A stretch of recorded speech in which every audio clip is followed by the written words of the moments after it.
A Messianic Jew, the 15th of May, 2025.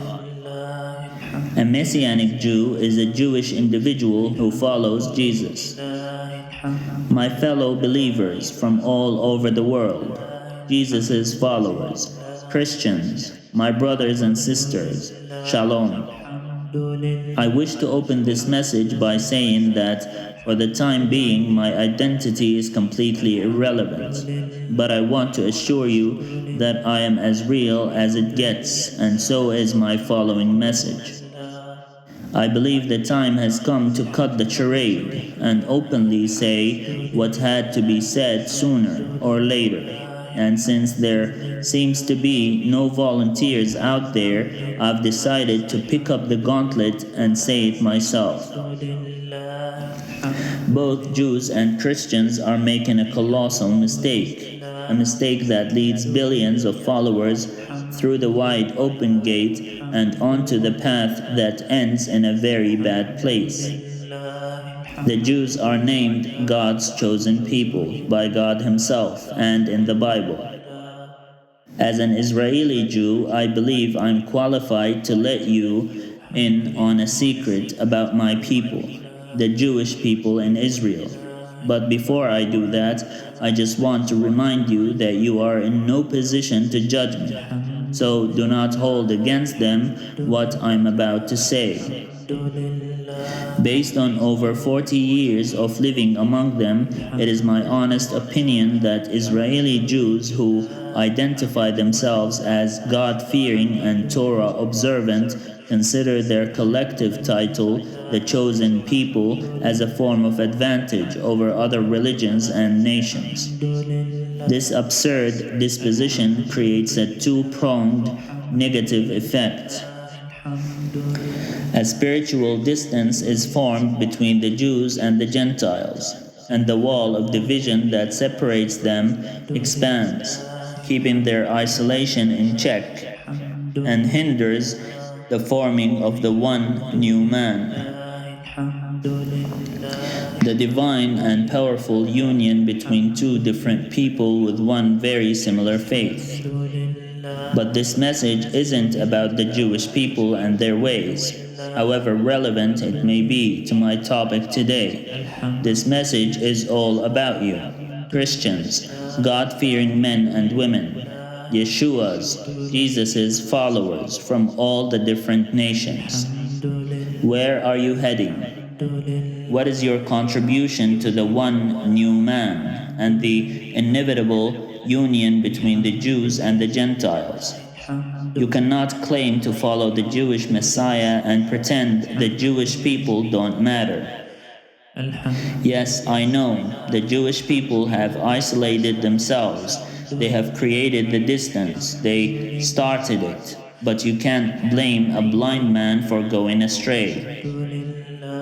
The Jewish people have rejected Yeshua. They look at him as a traitor, a renegade, a false Messiah who has renounced his Jewish identity and introduced a man-made religion, Christianity, to his billions of followers.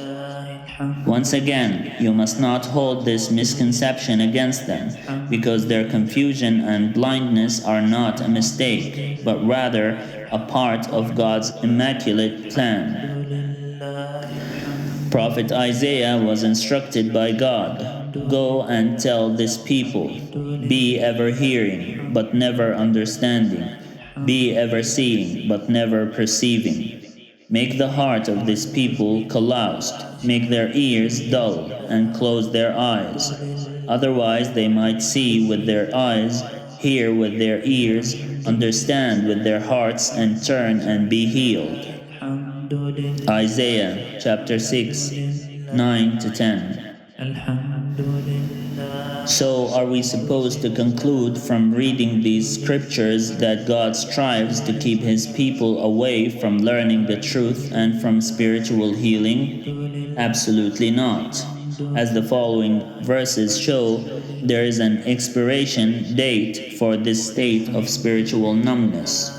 Yes, the road there might not be so pleasant, but when the Jewish people in Israel will be finally awakened and able to see with their eyes, to hear with their ears, and understand with their hearts, salvation will find them. And now for the most obvious question, one that I am sure has tickled your brains in the process of watching this video, if only for just a brief or even an unnoticeable moment. What does it all have to do with me?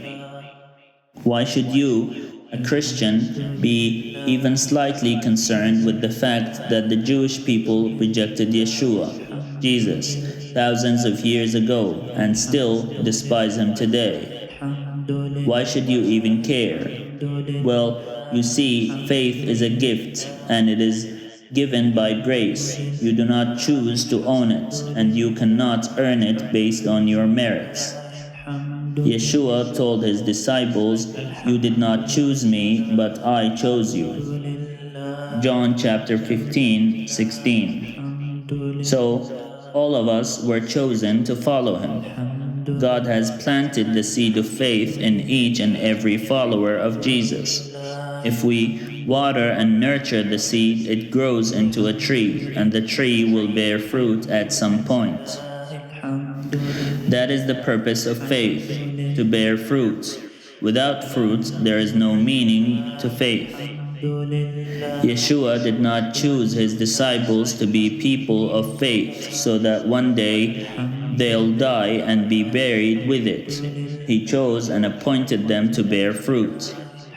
You did not choose me, but I chose you and appointed you so that you might go and bear fruit, fruit that will last. And he even added on top of that, "This is my command, love each other." Now, Christians from all over the world, my brothers and sisters, here is my question. Do you love the Jewish people? Because that should be your ultimate goal. If you loved the Jewish people, you would share the fruit of your faith with them. You would take part in God's plan to plant the seed of faith in their hearts, so that one day they will be able to understand. Do not ignore the fact that Yeshua was born as a Jew. Do not ignore the fact that he lived his life with them. And do not ignore the fact that he died among them. The plan of salvation is flawless, and it was designed for all people. But different nations plan different roles, as well as different people. Salvation came from the Jews, but when they rejected Yeshua, they lost it.